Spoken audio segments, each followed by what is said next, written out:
because that's what you got to do with fables sometimes. So we'll start by greeting each other with Hine Matov. And there are a couple of different versions that we've used. I'm going to add a third one, and the third one is one that you'll hear a lot, and so it's good to know that version too. So here we go.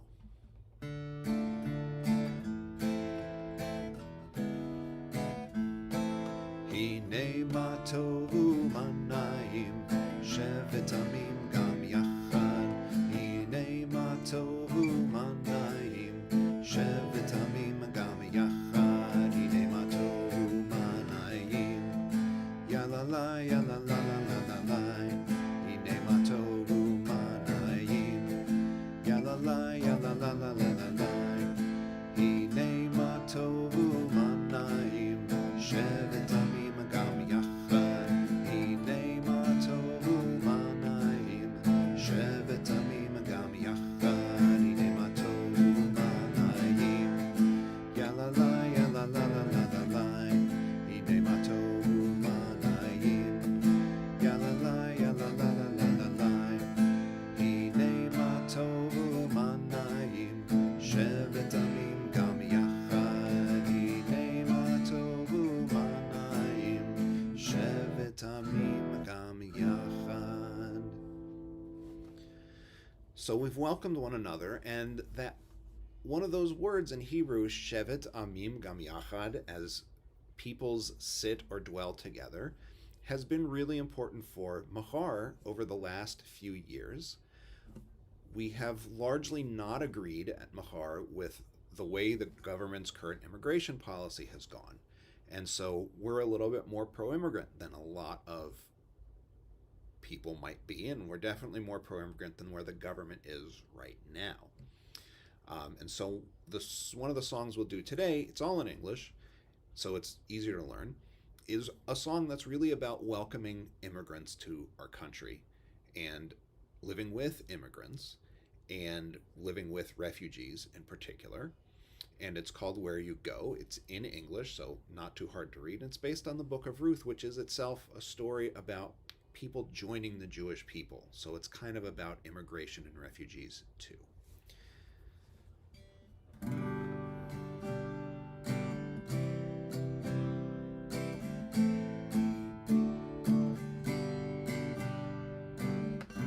Where you go, I will go, beloved. Where you go, I will go. Where you go, I will go, beloved. Where you go, I will go.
So again, that's a song. I didn't get the words exactly right every single time.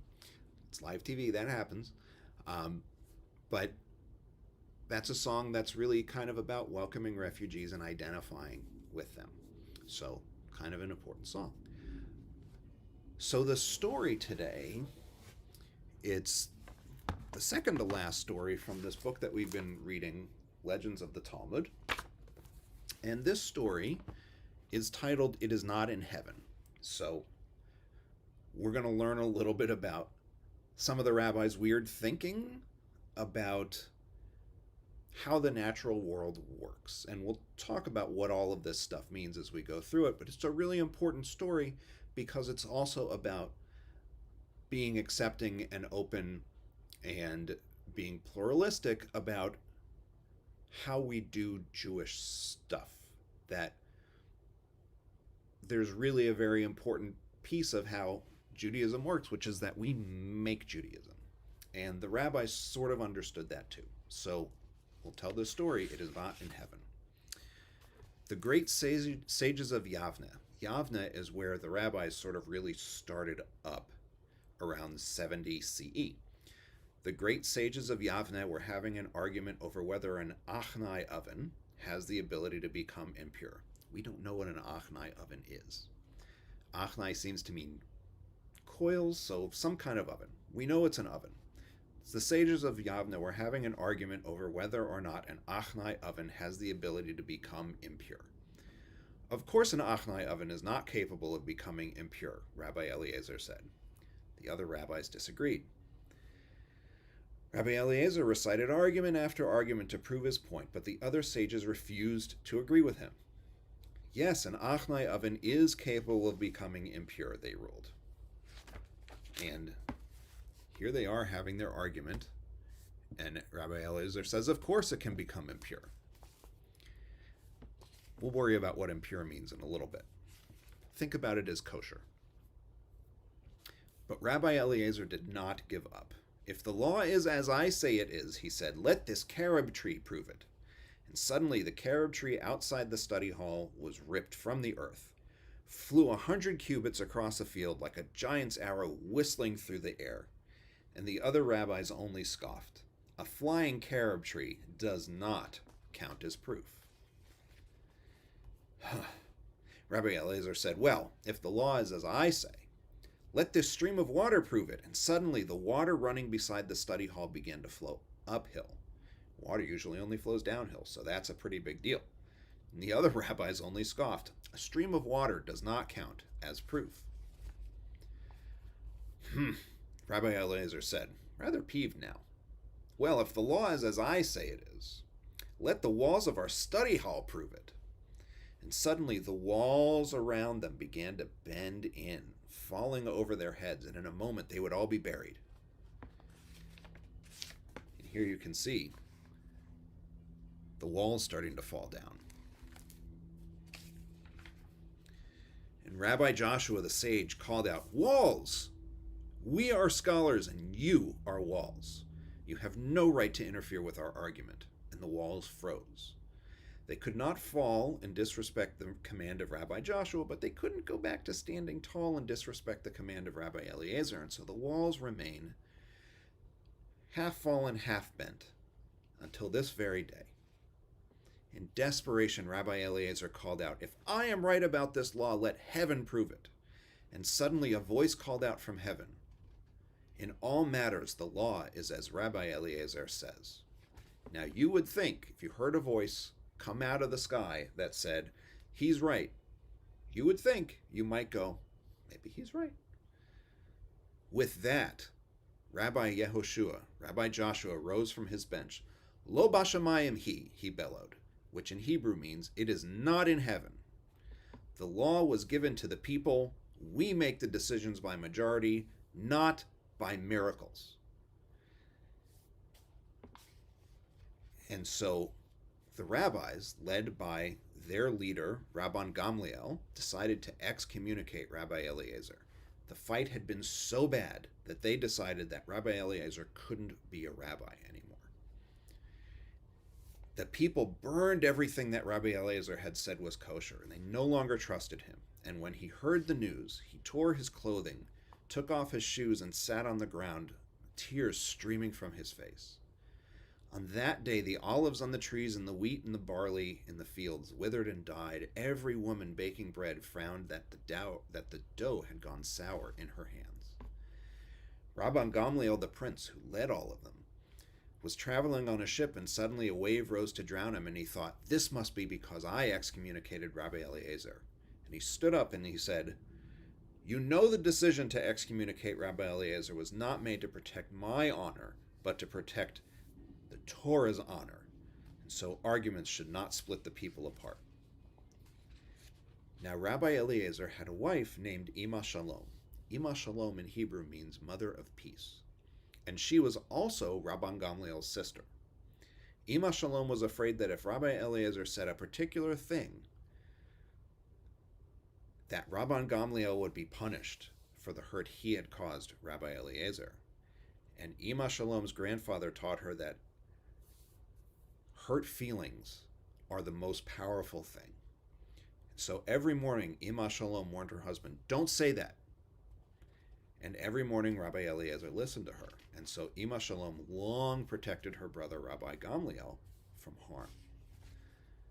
One morning, Ima Shalom was in the kitchen, heard a knock on the front door, and heard a poor man, "May I have some food?" It was time for Ima Shalom to remind her husband not to say what he was going to say. But the man at the door looked so hungry, and Ima Shalom felt compassion for him. She wrapped up a loaf of bread and opened the door, and when the man left, Ima Shalom saw Rabbi Eliezer pouring his heart out. She could no longer protect her brother. And Rabban Gamliel would be punished. With heavy hearts, because they made the mistake, Ima Shalom and Rabbi Eliezer went to eat breakfast. Their home was filled with the smell of baking bread. Ima Shalom placed the rolls on the table, and they were still warm from the oven. And we're left not knowing how the story ends. So what happened in this story?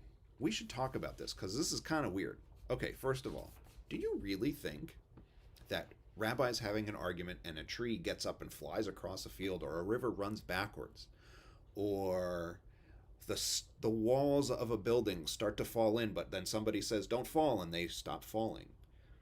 Do you really think a voice comes out from heaven and says, he's right and he's wrong? And that people would say, "That's not true"? Or do we think this is a fable, that this is a way of the rabbis trying to talk about something else? So I think this is a way that the rabbis are trying to talk about something else, and what they're trying to talk about is, one, we have to decide for ourselves what's Jewish and what's not, and what's good and what's not. But there's another lesson that it's teaching with the fight between Rabbi Gamliel and the fight between Rabbi Eliezer and Ima Shalom, trying very hard to protect her brother, Rabbi Gamliel. And the thing that we're going to learn is this. What caused Rabbi Gamliel to have problems afterward was how he treated Rabbi Eliezer. He didn't say, "Rabbi Eliezer was wrong, we've decided otherwise, and now we're going to keep on going." He instead kicked Rabbi Eliezer out of the study hall. And that caused lots of problems. So we have to know that we make decisions ourselves. We have to know that people don't always agree. And we have to know how to manage it when we disagree with somebody. How do we fix that? How do we fix the relationship? How do we make it so that we're not fighting with each other constantly and leading to things like Rabbi Gamliel's sister, who's Rabbi Eliezer's wife, being so worried about a thing that Rabbi Eliezer might say that it could kill her brother? This is really an important part of the story. We make decisions. We have to deal with what happens when those decisions cause problems between us. We can't just let it go. We have to figure out how to make those things better sometimes. because when people disagree, sometimes they disagree, and we need to figure out how to move on and work together after we disagree on things. That's not always true, but in a lot of cases, when we're just trying to figure out what's okay for us to think, what's okay for us not to think, what's okay in our community, whether it's in Machar or in our neighborhood or something else, we still have to live together, and we have to figure out how to do that. And this story about Rabbi Eliezer and Rabbi Gamliel is a really great example of what happens when you don't make a good decision. That lots and lots and lots of other bad things can happen. People are going to be hurt. People are not going to be able to get along with each other even when they're family. And so we have to know when a decision is important enough to really make a difference and to really make us have to rethink who we're family and friends with. And we have to know when it's not that important of a decision. Rabbi Gamliel's decision was the wrong one. To drive out Rabbi Eliezer, his brother-in-law, that was the wrong decision, and it had bad consequences for Rabbi Gamliel. So that's what the story is telling us.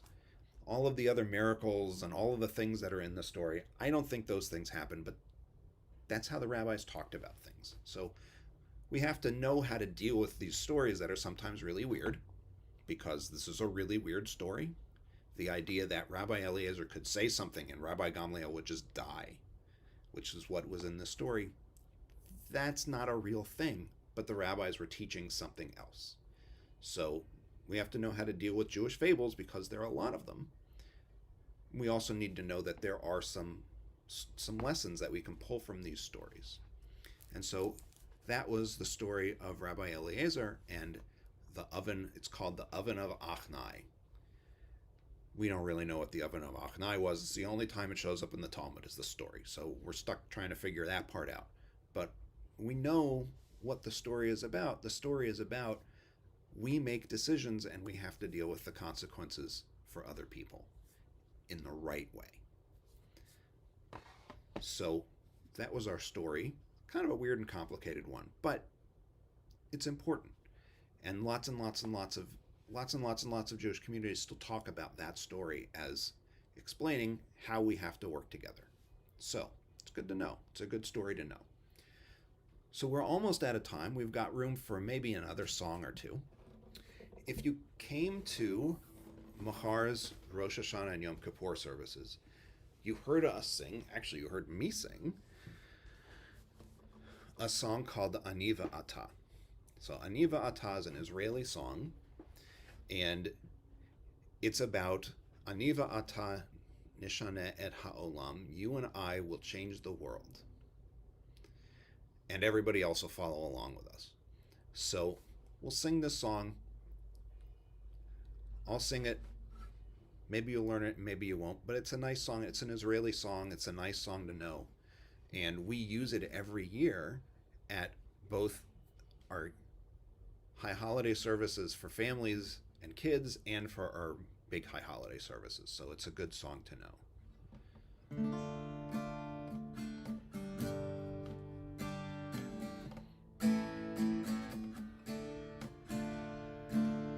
Ani ve'ata nishaneh et ha'olam. Ani ve'ata az yavo var kulam. Amru et ze kodem lefanai lo mishaneh. Ani ve'ata nishaneh et ha'olam. Ani ve'ata nishaneh et ha'olam. Ani ve'ata az yavo kvar kulam. Amru et ze kodem lefanai lo yishaneh. Ani ve'ata nishaneh et ha'olam. So, Ani ve'ata nishaneh et ha'olam, you and I will change the world. Ani ve'ata az yavo var kulam. So, You and I will do it, and then everyone will join us. Amru et ze kodem lefanai. I've heard it all said before. Ani ve'ata neshaneh et ha'olam. You and I will change the world. Doesn't matter that it's not worked before. We still have to work to change the world. That's what the song is really trying to say, is it's hard work to change the world, but we still have to do it. And we still should do it. So we've got room for maybe one more song. So what we'll do to wrap up is we'll sing one that we probably are already pretty familiar with, Od Yavo Shalom. Od Yavo Shalom Aleinu. Od Yavo Shalom Aleinu. Od Yavo Shalom Aleinu Ve'al Kulam. Od Yavo Shalom Aleinu. Od Yavo Shalom Aleinu. Od Yavo Shalom Aleinu Ve'al Kulam. Salam Aleinu Ve'al Kol Ha'olam. Salam, salam, salam Aleinu Ve'al Kol Ha'olam. Salam, salam. Od Yavo Shalom Aleinu. Od Yavo Shalom Aleinu. Od Yavo Shalom Aleinu Ve'al Kulam. Od Yavo Shalom Aleinu. Od Yavo Shalom Aleinu. Od Yavo Shalom Aleinu Ve'al Kulam. Salam Aleinu Ve'al Kol Ha'olam. Salam, salam, salam Aleinu Ve'al Kol Ha'olam. Salam, salam. Od Yavo Shalom Aleinu. Od Yavo Shalom Aleinu. Od Yavo Shalom Aleinu Ve'al Kulam. So thanks for joining me for Music and More on Monday. I hope you found something you liked. I hope you found something that you learned. And I hope I'll see you again soon. Bye.